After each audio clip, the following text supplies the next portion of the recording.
Thank you. First of all, let me just say I wasn't here the time you passed the American Innovation and Competitiveness Act, but It was a wonderful time. I want to thank both of you. I mean, it really is good legislation, and it has a positive impact on our communities in the country. So thank you, for that, and thank you for both of you for being here. Dr. Cordova, I'd like to start with you. I am a proud supporter of broadening opportunities in STEM fields for minorities and women. That's why I introduced the Code Like a Girl Act, which is supported by groups like our Girl Scouts to further promote efforts to engage young girls in computer science and hopefully provide the role models and exposure to make the estimated millions of unfilled STEM jobs an option for everyone.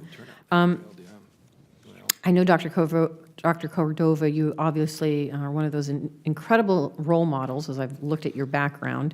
And while we are talking about this, however, and the need for it, and we are making advancements, just last November, GAO documented that from 2005 to 2015, they found that no growth occurred for female workers in technology. So would you agree, is there more work that can be done really to get young women exposed and motivated and energized in these fields? And if you would, talk a little bit about how we can do just that. Yeah, absolutely. That's kind of a shocking statistic. There's just enormous potential out there, and we really need it. I mean, just harkening back to Senator Gardner's remarks about the recent Science and Engineering Indicators reports, we have a lot of other countries are making faster progress than we are, and we really need to, for many reasons, including that one, turn to the talent pool that is right here all around us and develop that for our country's future.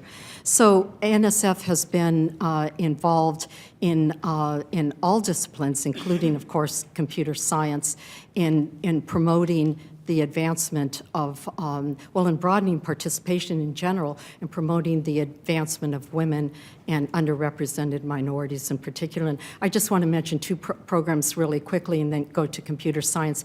We've had for a long time the advanced program, which is to promote women in universities, to engage them in joining universities, professorships, and then ensure that they stay, they're sustained, and then achieve higher levels. And I myself was a PI for the advanced grant at Purdue, and so loved the program.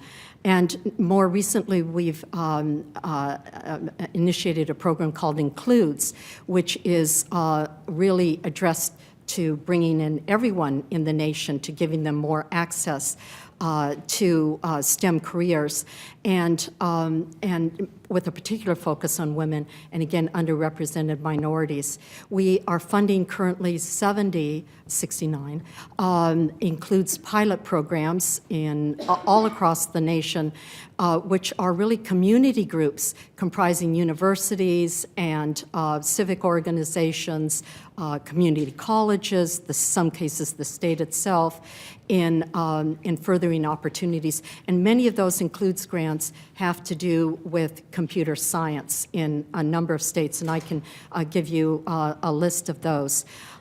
In more specific to computing, we have a program called Computer Science for All, which is to make sure that teachers have the preparation they need. Because after all, going back to my remarks about scaling, in order to really scale something, you have to train the trainers and so forth. This has to go forward through other people.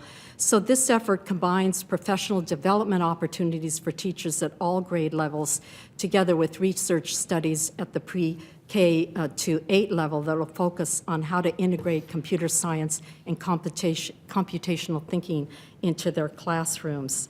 And I have any number of examples which I could send you subsequently, Senator, about specific examples of computer science programs that we're funding that are making a real difference, I think, in that are directed towards increasing women and underrepresented minorities. And we have the data to show that they are making the difference. Thank you. And so I'm glad you highlighted that, because I know particularly in Nevada as well, UNR is a recipient and works with you and include a program. Right. Our community colleges, our HSIs, Hispanic Serving Institutions, work closely. So thank you. I think there is a benefit to the funding and the support of really targeted in this area and working with our colleges and our universities. At the same time, you also focused on the last question I had with the metrics.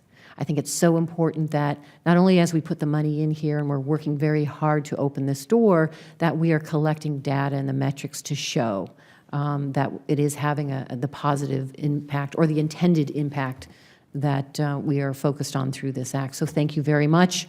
I ran out of time, Mr. Copan, so I didn't get a chance to ask you questions, but I'll submit those for the record.